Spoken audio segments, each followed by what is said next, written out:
When you learn to send the right cues to others, people start listening to you, find you engaging, and are more interested in what you have to say. Ooh, that's good. Welcome back to By the Pages. Yes, welcome back. Today we're diving deep into Vanessa Van Edwards' book, Cues. I love this one. It will be exploring it chapter by chapter. Yeah. Get ready to decode the subtle language of cues.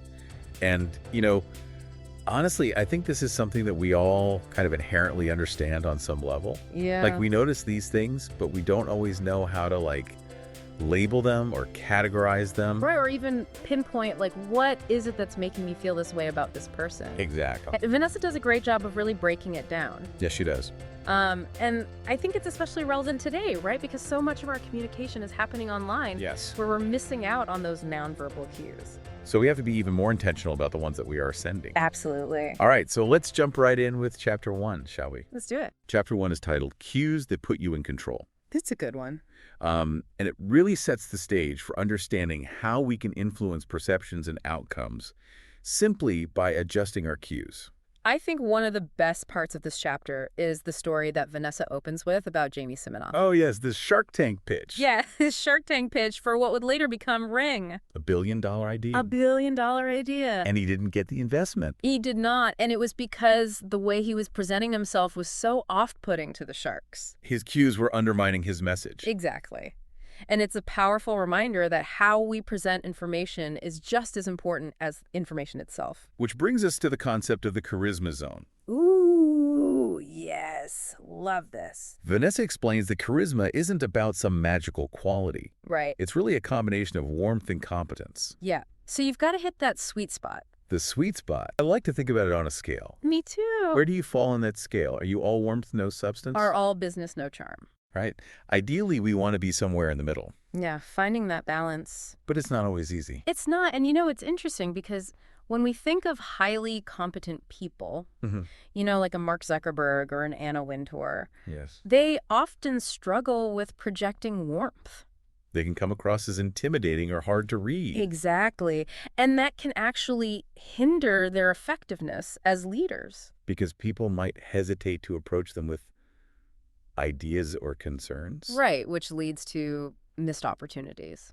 So it's really about understanding where we fall on that charisma scale and then learning to adjust our cues depending on the context and the people we're with. Yes, and I love the example that Vanessa gives of Jeff Bezos. Oh, yeah. Because his communication style totally shifts depending on who he's talking to. Whether he's addressing employees, meeting with investors, or giving a casual interview. Exactly, and that's what we all need to be doing. It's fascinating, though. It is. Because it's not about being someone we're not. Right. It's about understanding our natural tendencies and then adapting. And that's what I think is so powerful about understanding cues. Absolutely. It gives us that awareness. So we can be more intentional about how we're coming across. Exactly. Now, this brings us to another concept that Vanessa calls mismatched charisma.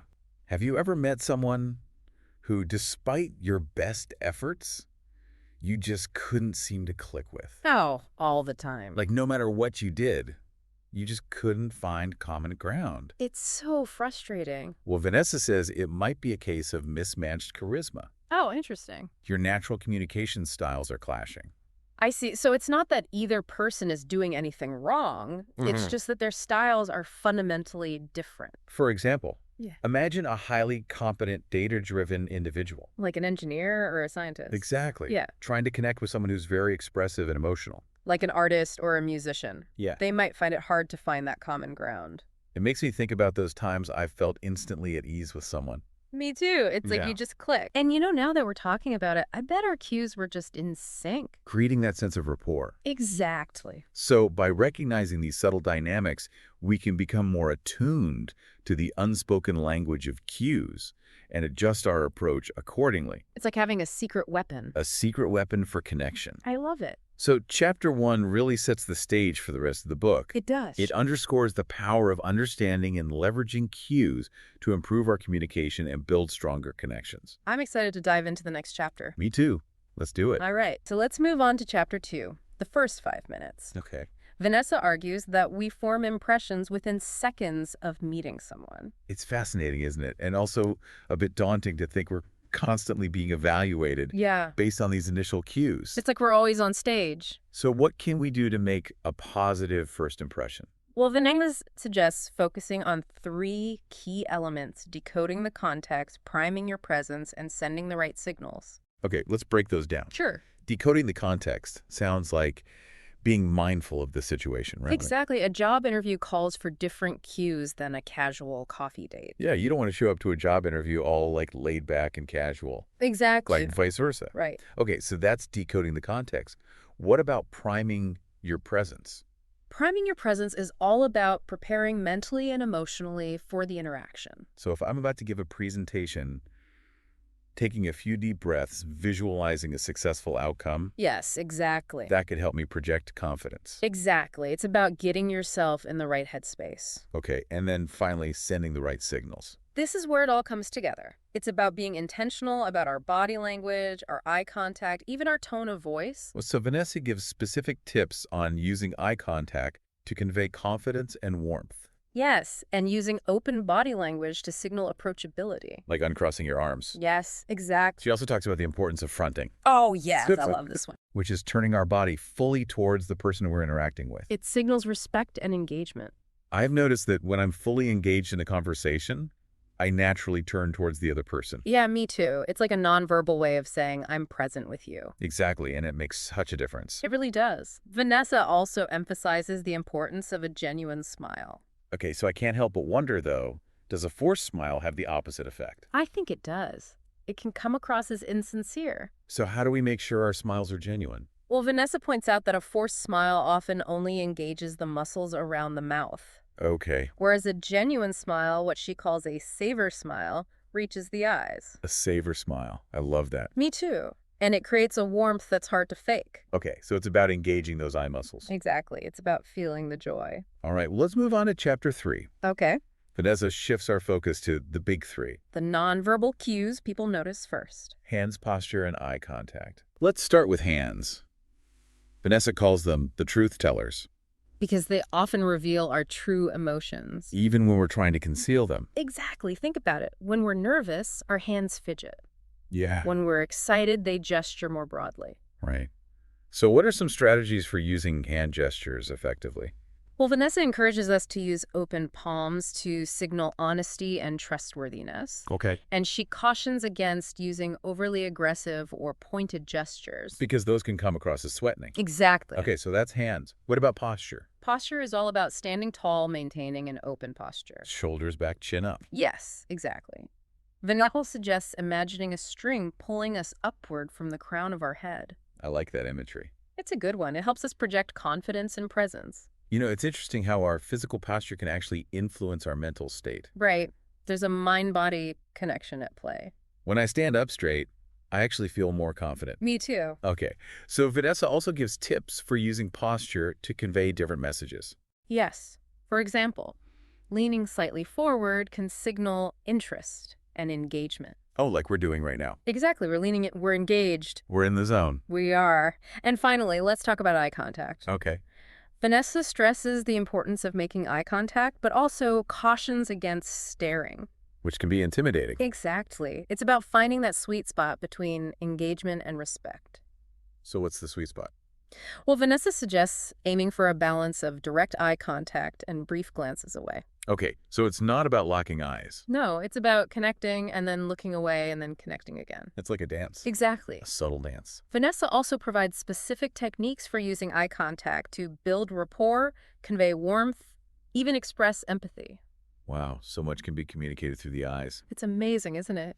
And she also talks about the importance of reading other people's eye cues. Oh, like dilated pupils? Yes, dilated pupils can indicate interest or attraction, while constricted pupils might signal distrust or Right, you discomfort. take a whole secret language. It is, and once you start paying attention to these cues, it's like a whole new world opens up. Like they're having x-ray vision. Exactly, you can start to see beneath the surface. It's incredible how much information we can glean from something as simple as eye contact. Yeah, it's mind-blowing.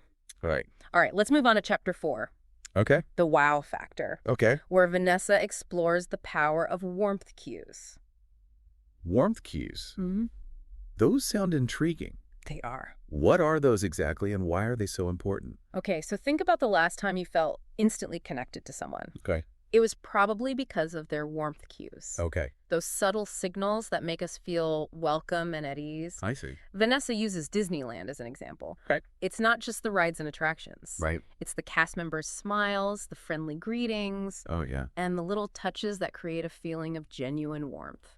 It's true. They're so good at that. They are. It's like a masterclass in warmth cues. So what are some specific warmth cues we can use in our everyday lives? Well, Vanessa talks about head tilts. Okay. A slight tilt of the head shows engagement and signals, I'm interested in what you have to say. It's interesting because a head tilt also exposes our vulnerable carotid artery. Right. It's like a subconscious sign of trust. Exactly. It's a fascinating evolutionary quirk. Then there's nodding. Nodding, okay. It encourages people to open up and share more. Like a nonverbal tell me more.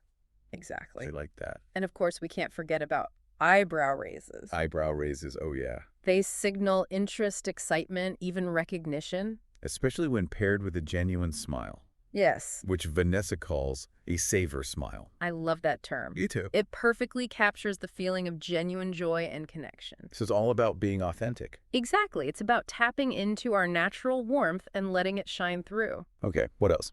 Mirroring is another powerful warmth cue. Mirroring, okay. It involves subtly matching the other person's body language and tone of voice. So we're creating rapport. Exactly, but Vanessa emphasizes mirroring positive cues.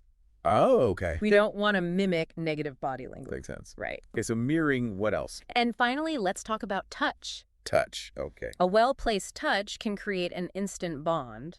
Oh, wow. A high five, a pat on the back, even a handshake can release oxytocin. The hormone of connection. Exactly. It's like a physical affirmation of trust. But of course, it's crucial to be respectful of personal boundaries and cultural norms. Absolutely. Right, you don't want to go around hugging everyone you meet unless it's appropriate. Unless it's appropriate. Okay, so warmth cues. It's all about being genuine. Exactly. It's about letting our natural warmth shine through. I love that. All right, so moving on to chapter 5. Okay. The power of presence. The power of presence. This chapter takes a different turn, Okay. exploring the cues that project confidence and authority. Okay, interesting. Vanessa opens this chapter with the story of the 1960 presidential debate Oh, wow. between Richard Nixon and John F. Kennedy. Nixon and Kennedy, okay. It's a classic example of how nonverbal cues can influence perceptions. I can see that.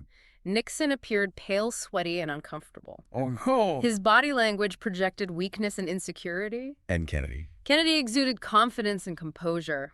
Wow, what a contrast. It's a stark reminder that in high-stakes situations, our nonverbal cues can make or break us. So how can we project power and competence through our cues? Well, Vanessa outlines 5 key power cues. 5. Posture gestures, the lower lid flex fronting, and the power of the palm. Let's break those down. Okay. Starting with posture. Posture's all about standing tall, Okay. shoulders back, chin up, feet firmly planted. So taking up space. Exactly, projecting an image of strength. I like it. She also talks about the lower lid flex. The lower lid flex, what's that? It's a subtle tightening of the lower eyelids Okay. that signals focus and scrutiny. Oh, interesting. It's a cue often seen in leaders and negotiators.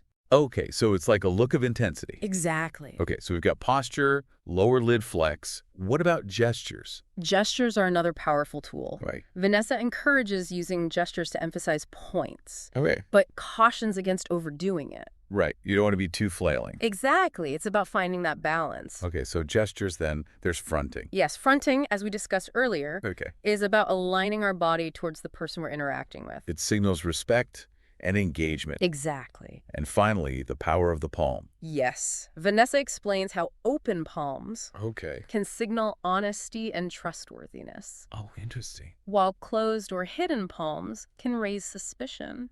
It's fascinating how something as simple as the position of our hands I know, right? can convey such powerful messages. It's incredible. Well, let's move on to chapter 6, Okay.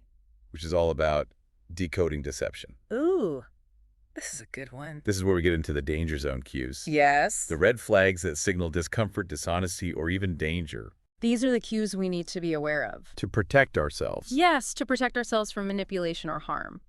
So what are some of these danger zone cues?